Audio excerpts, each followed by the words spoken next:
Anyway, thank you so much for inviting me over. It's a pleasure to be here, and love to share a few thoughts of what I think about some of these areas. The topic were obviously pretty interesting, right? The role of product management and digital marketing in growing businesses. I mean, I can talk about these topics for a week, right? Each is an ocean by itself. Yeah, we have a 45-minute window. So when I started thinking about what would be useful, and I think some of you filled the survey that I sent across. Thank you for that, because I didn't know what the audience wanted, right? So what would be useful? So I got some idea, but as always, it was so all over the place that I decided to just do my own my own thing. Each of these topics, like I said, is different. So I've tweaked the topic a little, right? So maybe I added one more, which is kind of crazy, but I thought it was pretty important to talk about that. And with that context, the functional roles of things like product management and product marketing become relatively simpler, right? So, and the aspect that I wanted to talk about a little bit more was about how some of these new age companies work, right? So, I mean, don't get me wrong, I'm not saying it is better, I'm not saying it is good when compared to the traditional ways of doing it, but it is the way it is. And it so happens that a lot of the new age companies, and I talk about new age companies, you talk about Google, you talk about Facebook, to some extent Yahoo. Yahoo was kind of still an old company, considering how things are moving these days. It has a very, very different DNA of how the company is structured, how people work in those companies. Why do they lavish so much free food on these employees, right? I mean, I don't know how many of you know about the culture or know about the workspaces these companies, and it's just crazy, right? I mean, no sensible person will ever do something like that. And given the mix of audience, I thought it would be good to give a little bit of flavor of things of that sort and then go into something specific, right? Because once you set the larger context, people just do their job. I mean, call you a product manager, product marketing, marketing, sales, whatever, just fits into that, right? So I took the liberty of changing that around a little bit. Hopefully I'll have time to touch upon at least a couple of other areas, and maybe leave about at least 5 minutes in the end for questions, right? So I'll go with that. So how many of you have heard of product management before? Okay, a decent size.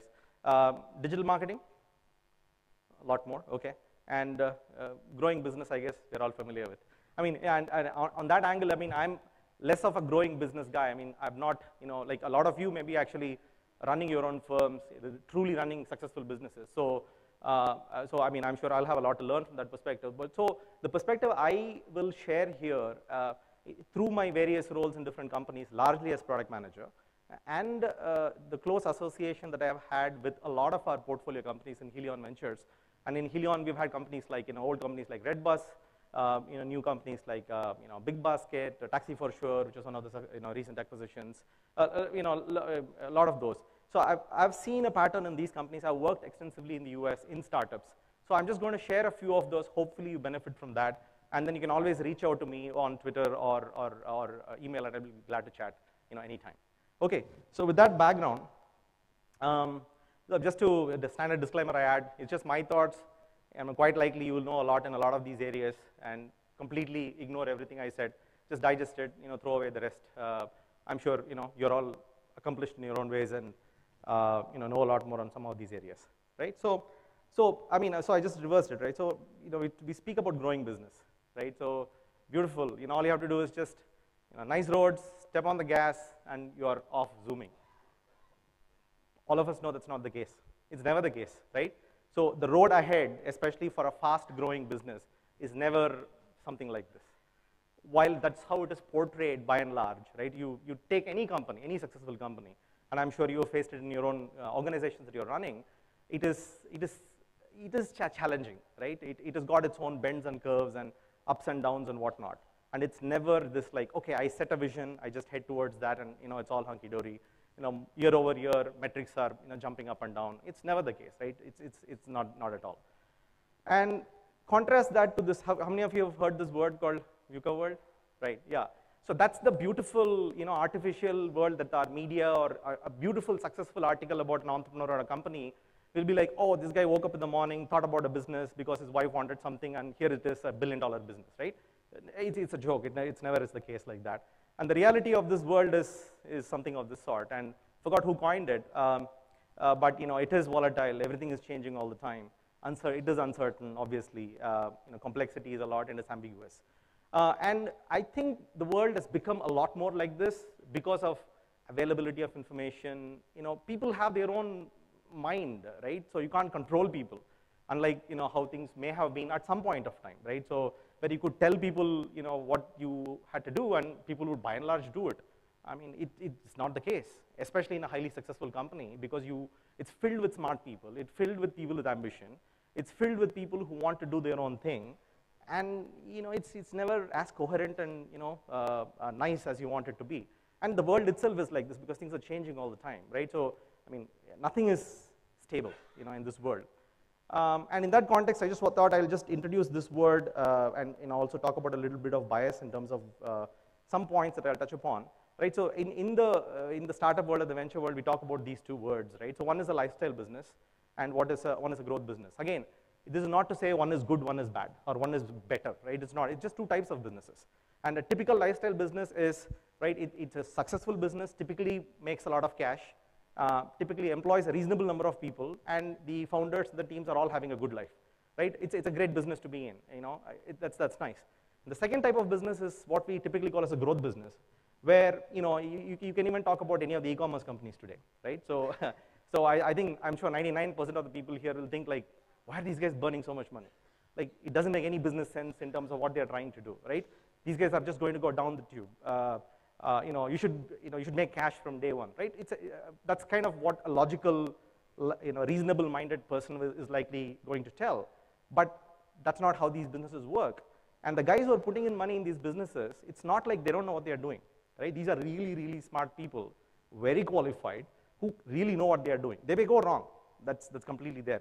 But they have a thesis and they are going after it. Right? So, and in that world, growth is the number one criteria. How fast do you grow? Right? Are you growing 2x, 3x, 4x, 5x year over year? Right? And growth is not cash. Right? Growth is not profitability. Growth is just sheer numbers of number of users whom you are trying to serve. And I'm talking about a consumer business. Even in an enterprise business, something like this does come into picture, but it is really about growth. All things put aside, how fast are you growing, right? Because the idea is that if you grow fast enough, and if you're the last 1, 2, 3 people standing, you have enough and more opportunities to make money someday in the future. And there are a lot of people who are willing to take that bet, right? And in the process, a lot of them may lose a lot of money, but the whole point is, I will support your growth so that you can reap the benefits at a later point of time.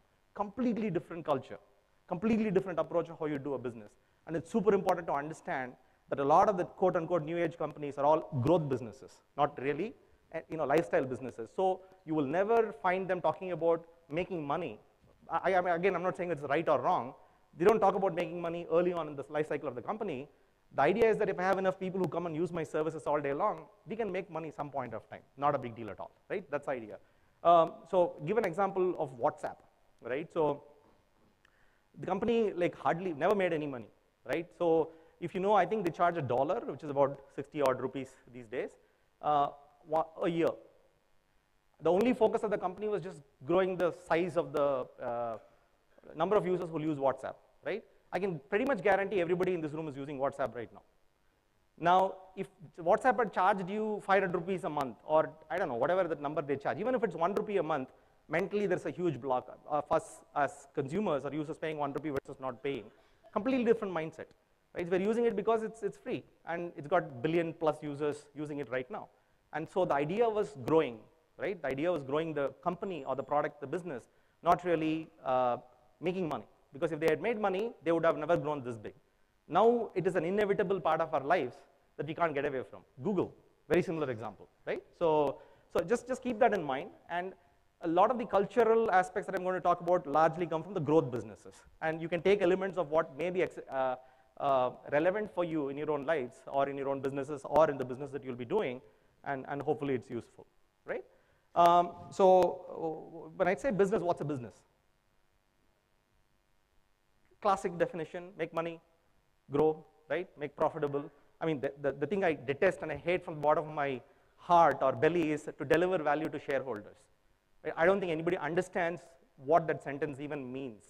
right? So it just doesn't mean a thing, and it's something somebody made, and it just sticks, right? So you don't exist to deliver value to shareholders. You exist to fulfill a purpose, right? You exist to fulfill a purpose. Now, what is that purpose that you exist? You, as in the company, exist to fulfill a purpose. That's a common DNA across every large, high-growth organization.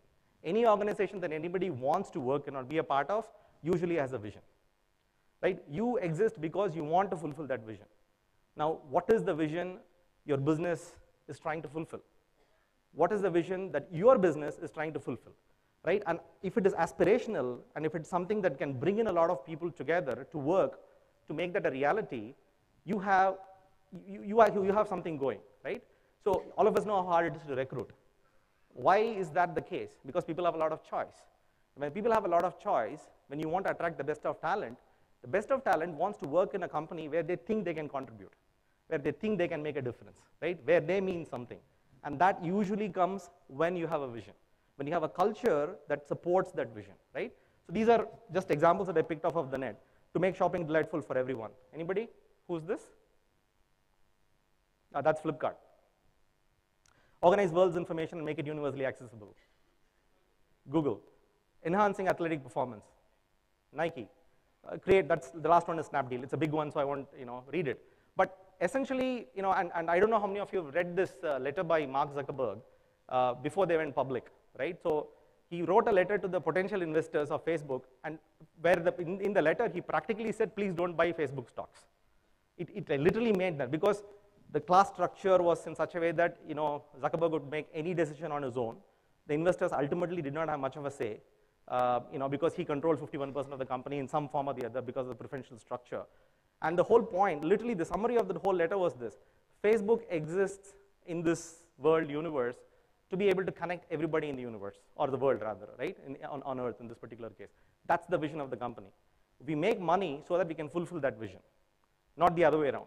You don't make money for the sake of making money, you exist to fulfill a vision. Now that's why Facebook exists. Now when you have a company like that who's truly trying to accomplish something of that sort, plus some other guy who's willing to pay you some money, 9 out of 10 guys who are committed to making a difference are going to go join a company with a vision or a purpose, right? So that's a very, very fundamental DNA of how do you attract people. And in this organization, this quote-unquote VUCA world, where things are complex, you just need a lot of smart people to come together and do stuff for you, right? Or do stuff with you. It's not even for you anymore, it's with you. So that really is a new way of thinking, right? So, and ultimately, this I would say is product thinking or startup thinking when compared to the classic business thinking. The classic business thinking, right or wrong, has been about making money, right? And I'm sure there are a lot of people who are not just focused on making money who did the right thing, but by and large, business thinking had been assigned or oriented towards making money. How do I make it? How do I make it profitable? All of that are essential. Why are you trying to do all of that? And that aspect was not really that well thought through. I would say the new way of thinking, which is typically what is called the product thinking, or in this case, the startup world, how we think about it is to deliver something of value, something of meaning to the customer. And because it is something of value, people are ready to pay you for that. So making money is a byproduct. It's a good byproduct. It's a very, very nice byproduct. You need to have that so that you can go back and fulfill your vision, not the other way around, right? Because if your priorities are to make money, that's where shortcuts come into picture. That's where the whole CDO collapse came into picture. Because there are 100 ways to make money, but are you doing the right thing, right? Are you doing it the right way? Are you prioritizing your goals so that you can make, number one, serve the users, number two, do everything else follows, right? That's kind of the larger idea. And so to deliver something of value to the customer, hopefully it makes the right impact, right? It should make an impact on you. And because of that, the customer is very delighted, and hence they are paying you the money, and not really some hook or crook way by which you're going to make the money, right? So fairly obvious, but it's this simple, but I would say a very profound shift in how you think about it and how the companies run. A lot of these companies are run like this, right? So at Google, we used to, whenever we discuss ideas, at some point of time, there will be somebody who says, hey guys, that's very evil, right? So I don't know how many of you know the term called don't be evil. And that's a very living, breathing sentence within the company, right? So it came to compete against Microsoft. So Microsoft is considered to be the evil company, and hence, whenever an idea is being discussed, and if it's not the right thing, if it's not what you're supposed to do, then usually somebody will flag it as saying, hey, don't be evil, let's not do that. right? So you're living a culture, you're living a value, and it's not some printed thing that you have on the wall, but culture is what you live, and these organizations kind of live and breathe that all day long. And that's usually why good people go there, good people work there, hopefully they produce something of value, which a lot of us use, and the proof is in the pudding, right? Look at the kind of companies, products that we consume. Usually a lot of them exhibit this way of thinking, right? So it's a good takeaway from that point of view. And the only point here is that yes, making money is important, but what's more important is why do you exist to make that money, and make money so that you can go fulfill that vision, not the other way around, so that you will do the right thing, right? And I'll skip this. So it's great, right? So we have this great vision. All of us are proceeding towards this, and it's inspirational. A lot of smart people want to come and work for us or work with us. And what happens ultimately? People get in the way, right? He or she is not doing what I'm asking that person to do. I have this vision. Quite likely a lot of us know what we want to do, but you can't do everything yourself. It's just not possible. Right? So it basically means you need to rely on others to come together and do the right thing, and not many people do that, unless you can kind of orient them the right way and do a bunch of things, right? So the word around this is, have you heard of this assembly worker versus knowledge worker? It's actually a guy called Peter Drucker invented these words in the 60s. Brilliant, amazing, foresight. The traditional way of working had been around assembly line, where people are told what to do. You exactly knew your job, and you could replicate it and do it day in and day out, right? If I have to make a nut and bolt, I know exactly what to do. I can repeat it 1,000 times over. Absolutely not a problem, right? 10 people together can do that. Absolutely not a problem. The business knew what they had to do. The worker knew what they had to do. Orders were given, followed, full stop, awesome. Everything was great. New world doesn't work like that, right? People want, the new world, especially the knowledge, I mean, it's a service-based economy. A lot of knowledge is being talked about. People think very different. The knowledge worker is really more aspirational, want to do very different things, right? So the only way by which you can inspire them and get to do what they need to do is when they self-select into the job. Right? If each of us go back and look at when was the last time we were inspired, aspired, very satisfied with what we did, almost always it will be an occasion where we did what we wanted to do. Right? It's never because my boss said so or because my parents said so. I can guarantee that's not the case. It is almost always because you chose to do it your way, and you put in that 100%, 200% to make that happen. It was almost always never be because somebody else asked you to do it, right? So, and that's again a very, very key aspect of how these companies, going back to the culture that I spoke about, why is the environment so lavish? I mean, not just opulent, it's comfortable. The focus is on comfort, the focus on doing the right thing. Why do you give so much free food? Because people don't have to think about anything. You just come, do your thing, go off. Everything else is taken care of for you, right? That's the idea. I mean, how much each of us want to do that is very different, but that's kind of the idea.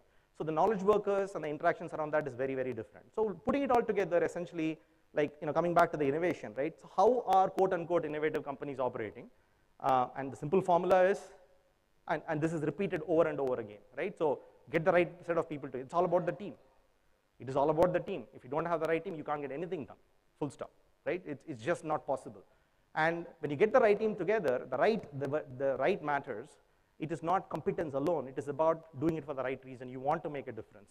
So a lot of the new age companies have a very, very key stage in the interview, or what they look for is also about, do you have the interest to do things? Do you have the interest to make a difference? Right? The questions are oriented towards that, where they can figure it out. A bunch of those things are there. Right? And then usually they have really good culture, where it's like a lot of importance is paid attention to how you work together with team, good facilities. A lot of things are taken care of for you. All of them are there. There is a vision, and there is a lot of effort to orient people towards that vision. You can't get a bunch of smart people together and say, go do your thing, right? Go do what? I mean, I can do 100 things. What am I going to do? And that's where vision comes into picture to say, hey, we need to do that, and hence we have to go down this way. And when that is told, nobody is actually quote unquote managing them. Again, the whole construct of management is very different, right? So if somebody is just sitting and directing people to say, you got to do that, you got to do this, no, that's an old way of thinking about it, right? What you need to tell the team is to say, hey, this is the problem that we need to solve, go figure, right? I have enough trust in you guys to go do this, go get it done. So what you need to be clear on is about the goals that you need to achieve. And hopefully those goals are going to lead you in the right direction towards fulfilling your vision and make money along the way, right? That's the way. You just flip the whole problem around and basically empower the team to go do their thing, right? So the team becomes a largely self-contained unit, largely not managed. right? Nobody's like sitting and telling them what to do on a daily basis, because the team wants to do the right thing anyway. They are there to do the right thing. They're there to make a difference. So getting the right people into the company becomes very, very important. And get out of the way, essentially, right? You are there as a manager. People are there to help. People are not there to manage people. People are there, it's an enabling function, right? I think the word manager itself is actually wrong here. So it's actually, you know, a lot of times my boss used to tell, hey, this is what we need to do, you know, go do your thing. If you need any help, come back to me. So the trust is not really that, it's not a hierarchy there, right? It's not, the manager quite likely may not know half the things that you know. It's very, very possible. And if you're hired right, that's the way it has to be. In fact, if you want the CEO of the company to know a lot more than somebody else whom, you know, somebody has hired, you know, 10 runs down the road, the company is going to go nowhere, right? So if you want to build a really high growth business, one of the main things is to hire a right set of people, and usually you hire better than you, right? And your job is to orient people again towards the vision, or orient people towards the big things that they want to accomplish, not really sit and manage them on a daily basis. I mean, you're not hiring a bunch of babies ultimately, right? You hire a right set of people, orient them towards the right vision, inspire them so that they could go get it done, because when people are inspired, what they deliver is 10 times more than, you know, what you can get out of them. I'm sure anybody who has managed people know that, and anybody who has been managed the wrong way knows that, right? So how do you create a space where people deliver is really where a lot of these thought process and time and whatnot goes, right? And then offer help whenever needed, right? If something is bothering them, go help them out. Not really tell them what to do, but just help them out, right? And this is, I mean, just go read any, you know, great places to work book, anything. Some form or the other, these points will be there, and I'm sure there are a lot more, but these are absolutely essential, absolutely essential. So if you have to change your business, build your business, or think about building some things in this way, you know, take some of these points along. And it's interesting, a lot of the new startups that I see these days, one of the first things they talk about is culture. Like, forget about business. Like I mean, because 9 out of 10 in the early stages of a startup, nobody knows what they are doing. And I'm not joking, right? If you knew exactly what you had to do, I mean, 10 people would have done that already, right? A lot of smart people around. So the way in which, you know, people do business, or that's the way it has become, is I don't know what I need to do. I just know the big picture, right? I just know I need to get there. I don't know the specifics, and I need people to come help me out along the way. So let me get a bunch of smart people. Let's make sure we can hang out together. Let's make sure we can get along well with each other, and let's make sure we are just aligned, right? That alignment is important, and then people will figure it out. And it's a very different way of managing a business, but that's an essential ingredient for producing a high growth business, right? So that's super essential. You know, there are lots of really, really good books, you know, that you can read about that, but you know, some of these are, you know, super important. So I'll go to skip this at this point of time, but I touched upon a lot of these earlier, and I'll just come back to product management, right? So why did I just go off on a tangent completely and spoke about organization, culture, you know, right set of people, right things, etc. Traditionally, product management is all about, you know, you know, maybe the sort of people who you said, you know, are familiar with product management. Now, you know, product management is, yeah, you know, classic managing the product, right? So, and you can extend the construct of a product to a service these days, because if you take a company like Uber or Ola, the product is, I mean, what is the product there, right? It's not this box. You know, this box is a product, right? So that I can sell, you know, for a certain price. Ola and Uber is a service, right? And the service to be delivered, there are software products involved, there are processes involved, there are drivers involved, there are cars involved, there's an experience involved. Like why a lot of us like it is the seamlessness of the experience, right?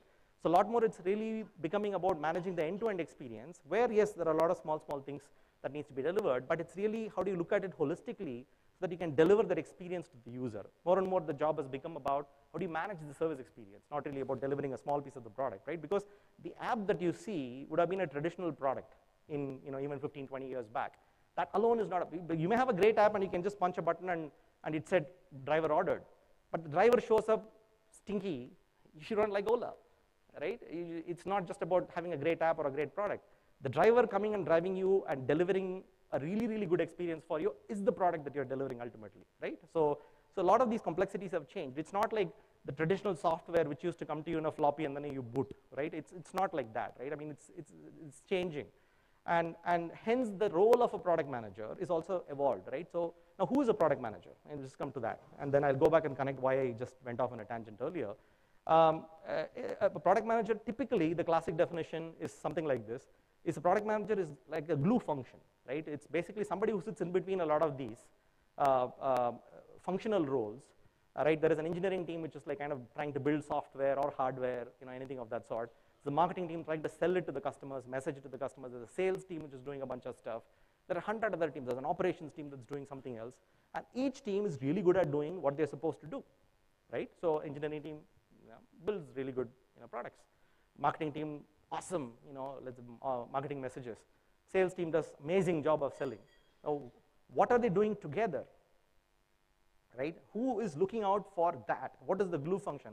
How does it all come together, right? So that's really the role of product manager, traditionally, and by and large it is now and has evolved a little bit more. So number one, what is the product that you are managing or trying to build and deliver and make an impact in these days? That's one, right? So in this case, this could be a product, or the Ola service could be a product, whatever it is. But the idea of the product manager is somebody who ties all of these things together and who is actually the true champion of the end users, right? So almost always the role of a product manager is, I don't care what our profitability is going to be, for the next 2 months. Let me just step back and look at what does the customer need, understand that really, really well. Now let me reflect that back into a reality, saying we don't have any money after 2 more years or after two months or whatever it is. And then with the true understanding of what the customer needs, let me overlay reality and do something, right? So it is customer first as an attitude, as an approach. It is not like, oh, let's just make more money this month, right? That's essential. You have to do that. But why do you do it, right? What is the context in which you do it? Who is the gatekeeper, or who is that person in the company or the team which looks out for your customers? It is usually the product manager, right? I'm not saying nobody else does it. Everybody has to do it. But it is the job of the product manager to be a true champion of the end users.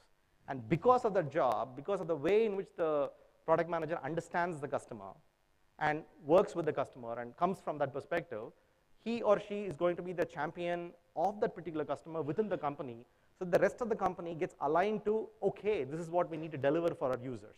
This is what we need to deliver for our customers, right? So, and that largely is the job of the product manager. So, and like I said, it is a true champion of the end users in the context of the current business. I mean, the product manager come and say, this customer wants that customer wants this, we need to do that, we need to do this, and let's put a 30-member team to go make it happen. In reality, you may not have a 30-member team. You may not have the money to actually hire a 30-member team. So you absolutely need to be grounded in the business, but you need to understand what your users want first, and the job of the product manager is to do that.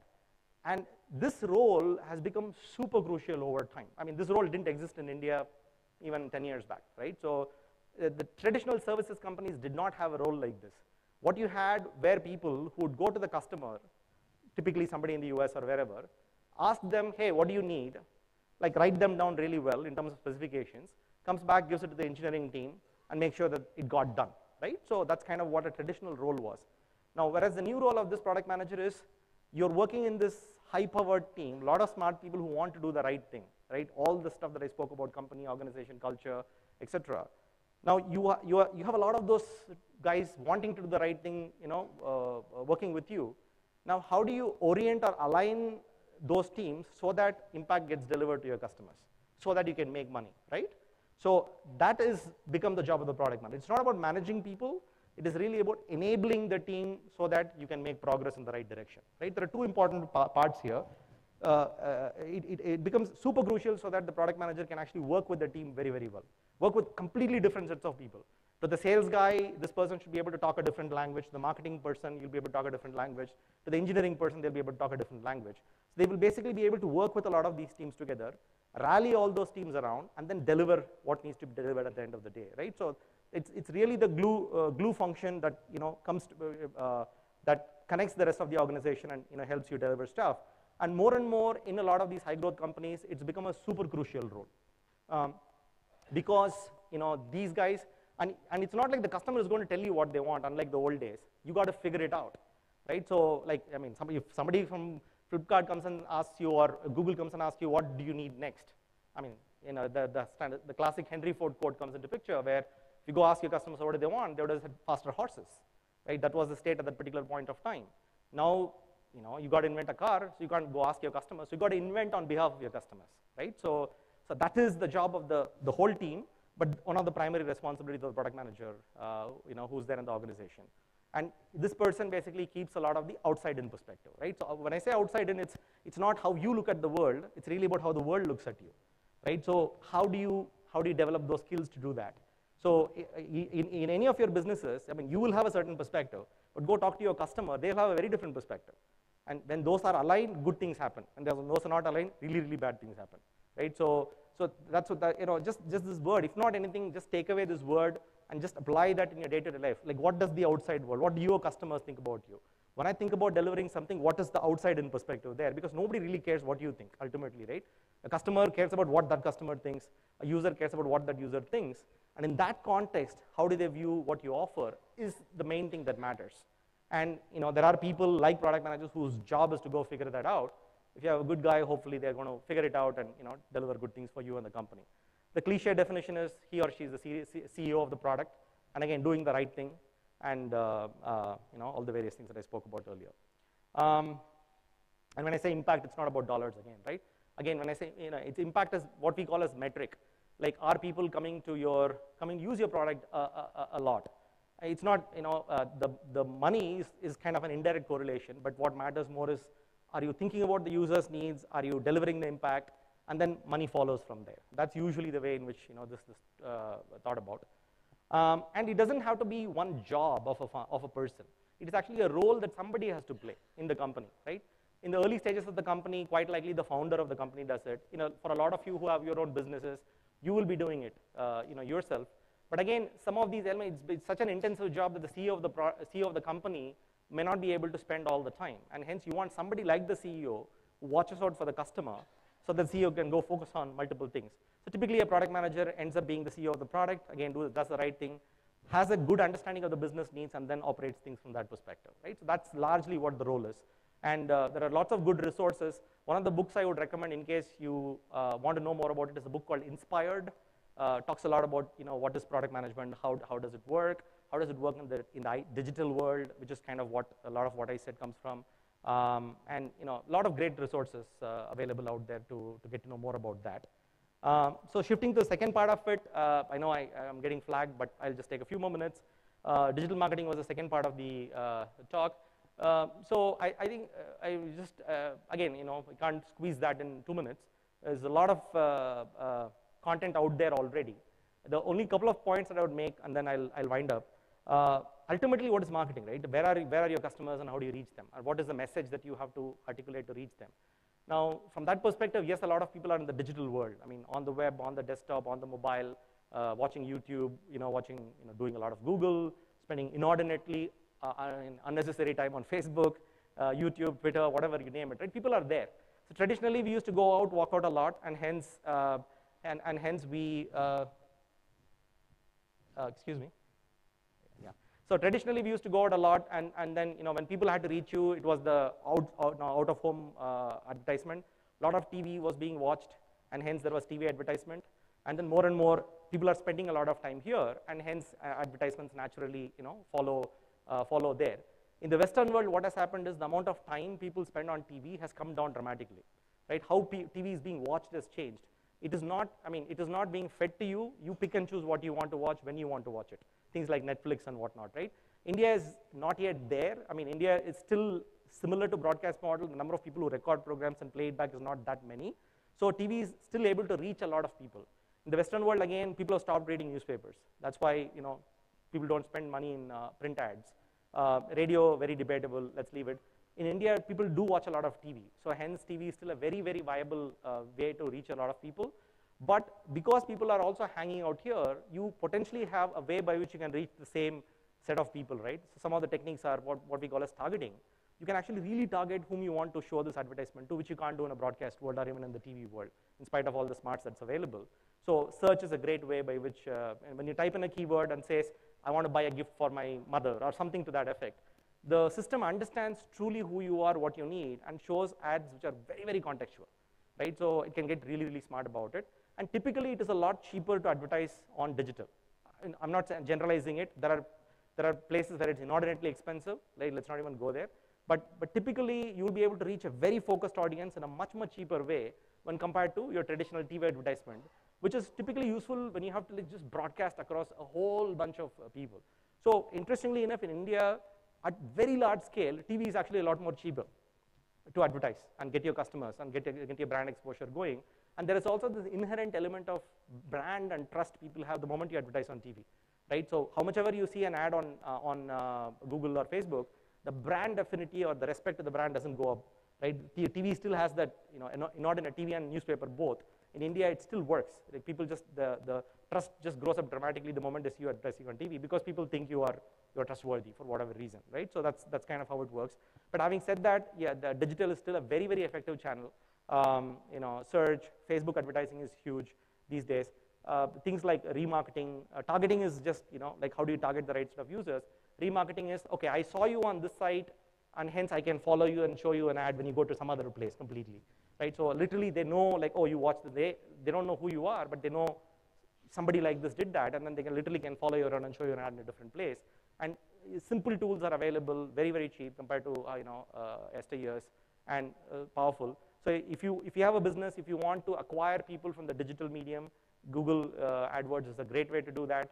Facebook is increasingly becoming a very, very powerful way to do that. You should spend some money on it. Don't go big on it. Don't spend a lot of money. The good thing about the digital world is you can experiment. Right? You can just spend like, I don't know, 50,000 or a lakh, figure out what's going on. Right? So like see if it is working well. You can't do that in TV. Right? So you can just like do a lot of simple experiments. Right? See if this works. Does this work in this state? Does this work with this set of people who are searching for this? If it works, then you will go put more money in that medium or the channel. Right? So digital is all about experimenting. Spend small, figure out what works, grow. Experiment, test, like the thing that we call as hypotheses. What's your hypothesis? Right? The fact that, okay, a lot of people in Bangalore should buy it. How can you test it? Okay, go launch an ad on Facebook, only targeted at Bangalore, and see what happens. And if a lot of poor people click and come to your business and buy a lot of stuff, great, then go spend more money on Facebook.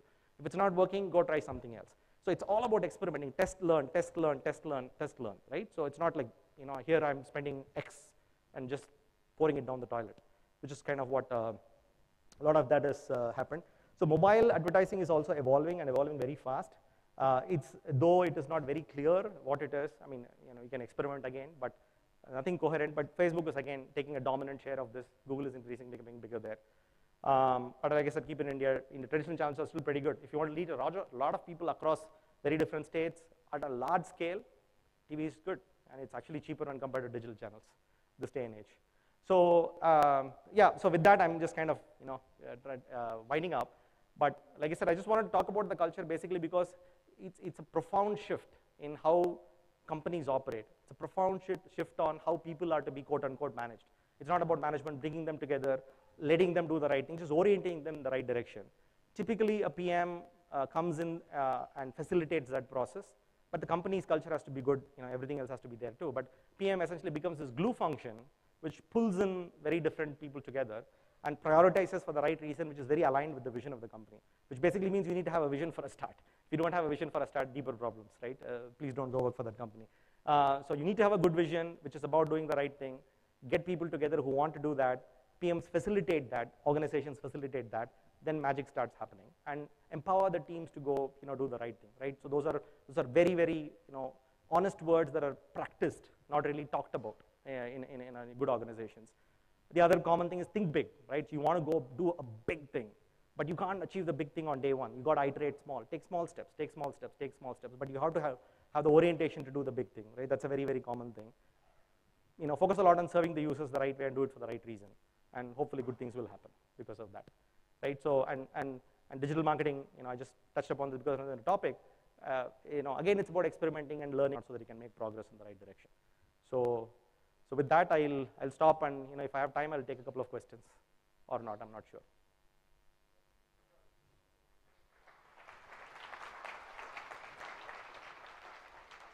For benefit of all the participants was, since you have worked with a lot of companies, you have been an investor, venture capitalist, investing in a lot of companies.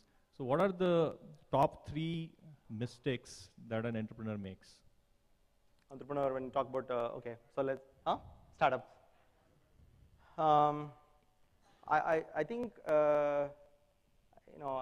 again, I'm just going to reiterate some of what I said, not focusing enough on the culture, right? So see, because a startup by definition is going to be resource constrained. You're not going to get everything that you want. You're not a big company where 10 people, 20 people will come, right? So one of the biggest challenges in a startup is to be able to hire. The complaint is always that, oh my God, Flipkart is paying, blah, which doesn't even make sense, all of that. But like, yes, that is the market. That's a reality. You got to deal with that, right? So in that reality, if you have to be able to attract good talent, like if somebody can make double of what you're willing to pay, why would anybody come and work with you? I mean, you wouldn't go work for yourself if that is the case, right? Logically, it doesn't make sense. So the only reason, and I've seen this work, in fact, there is a recruiting startup that is doing just this. People self-select into what they want. And if you have a good vision that you can put out there, you have to stand for something. You have to mean something, right? And then people will come self-select into you. So people don't pay enough attention to the culture. And without the culture, you can get only so far, right? You can get the initial ideas going. It's not like the good old ways, brute force, I'm just going to make it happen, right? You can only go so far. You've got to be able to attract good people who will come work with you. Again, it's not for you, right? If you're going to tell them what to do, they're going to walk out. You can't attract great talent if that is the case, right? And great talent is just so super essential for you to build something meaningful, right? So not having, the vision doesn't have to be the right vision, but you got to have a vision. And you can keep changing it like, every 3 months. That's completely all right, right? Because nobody knows. I mean, if you start a company, you have an idea, 9 out of 10, it will be wrong. In fact, that's one thing that I say, right? Business plans, right? Awesome stuff. Like MBA, we do a lot of that. Any good venture capitalist knows that it's worth like toilet paper, right? It's business plans. They ask you to do a business plan, but not because you're going to go to execute that business plan exactly like how it is, right? It's just not going to happen. The reality is that market will tank, your key hire will quit, you will fall sick. The reality is things keep changing all the time. So everybody completely understands that your business plan is bogus, but that exercise is so important so that you know the right levers. I mean, it makes you think. It makes you think, how is this business going to be run? Without thinking, you don't know what you're dealing with. It just bubbles it up, right? So number one, I would say, is culture. Number two is, again, culture and people coming together. And the third part of it is putting an over focus on funding. Like, people think funding is like, awesome, man, we made it, right? So no, funding is actually a means to an end. A means to an end of you fulfilling your vision. It's like how making money, right? So funding is not making money because you're kind of giving away a part of your company or in debt, but it's a means to an end, ultimately. I mean, the person who's coming later, Explorer, and he can talk all about it, right? He's gone through the journey, but funding is just, just what you need so that your vision can come true. So just keeping the, I can't emphasize the importance of vision and culture again and again. And again, changing the attitude to facilitate and make sure that we can work together. Because if we have a set of smart people who share a common vision, something will happen. Something good will happen, usually. Yeah. And early stages, people don't focus enough on it, and then, tires come off later. Okay, great, thank you. Ganga, one question. Here. Ah. In terms of product management, when we are thinking of continuous improvement, at that time, apart from customer feedback, what parameters we need to consider? So what was the initial part I missed? I mean, in product management, if I'm talking about continuous improvement of my product, so at that time, apart from customer feedback, what different parameters we need to consider? Yeah, when you talk about customer feedback, there is more both implicit and explicit, right? So for example, I'll just take an example of Google. So when you go search for something, so let's say you go click on the first result that comes out, right? It basically means that the first result was exactly what you're looking for. If you go click on the third result, or if you go to second page or third page, it's an implicit feedback that you're giving to the system that you don't know what you're talking about, right? So that is it. That is an implicit feedback, and a lot of that data gets analyzed, right? That is one. The second part of it is the explicit. I can do a survey, I can talk to you, get to understand how you feel, etc., etc. So, and what happens is, in especially largely digital businesses, you better get a lot of implicit feedback, right? So like, if you have a product that buying alone is not, is not the end goal. There's a lot of other things that will be there in that. Are they spending enough time? Are they coming back often? When they come back often, what do they do, right? A lot of these data, you need to get and understand that. So a lot of this implicit feedback is there. And then the second thing is, where do you want to go, right? Again, if you go ask your customers, they'll give you faster horses, whereas you want to build a car, right? So you got to be really clear on where you want to go. and then make sure that you're carrying the customers along the way. So just if you operate on customer feedback, you are building a services company. You're not building a quote unquote product company. Because product company by definition is creating a new habit. It's creating something that didn't exist before, right? So if India didn't shop online, 8 years back, right? So it is a new habit, things change, very disruptive, not logical. You can't ask for feedback all the time, but you got to learn from a lot of these implicit feedback. Thank you.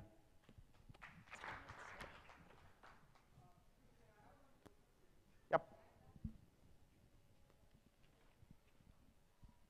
Hi.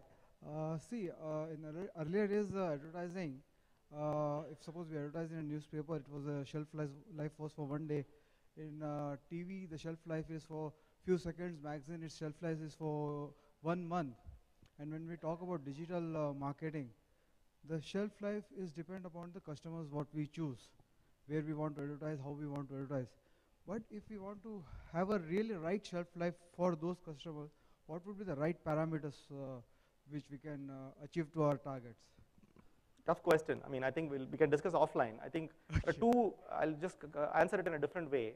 When you talk about shelf life, you see two kinds of advertising, right? One is what is traditionally called brand building, right? I want to build a brand. I need to know, people need to know that I will sell pure water, distillery, for example, right? The only way by which you can get through into the customer's head is by telling it again and again and again. And there are studies, and I'm sure the data is different, this is about 3-4 years old. People need about 26 reinforcements before they actually associate a brand with a certain, costs or line or whatever. And 26 could be in many different ways. I'm not saying one channel. Why are radio advertisements being repeated again and again? So that they can get to you. So that's brand building, which is a very different parameter, how you advertise and what you do, etc. The other type of advertising is called performance advertising, right? If I want to buy running shoes, you go search on Google, there is an ad, you click, maybe you buy it. The shelf life is as good as 1 second, and that's good enough. It delivered what it's supposed to deliver, right? So it varies, the answer varies depending on what your purpose is. And we can talk about it, or you can reach out to me. But I think your question is more from a brand building perspective. Yeah. And there, a lot of the traditional parameters still do apply. The only thing that has changed is like, am I just like throwing it to whole of India and expecting 3% of the people to pick up? Or is there a better way for me to reach the exact 3% so that I don't have to waste and piss like 97% people off? I think that's the place where it has changed. But the better the technology, the more the challenging it is. Absolutely, yeah. Thank you so much. Yep. Thank you so much.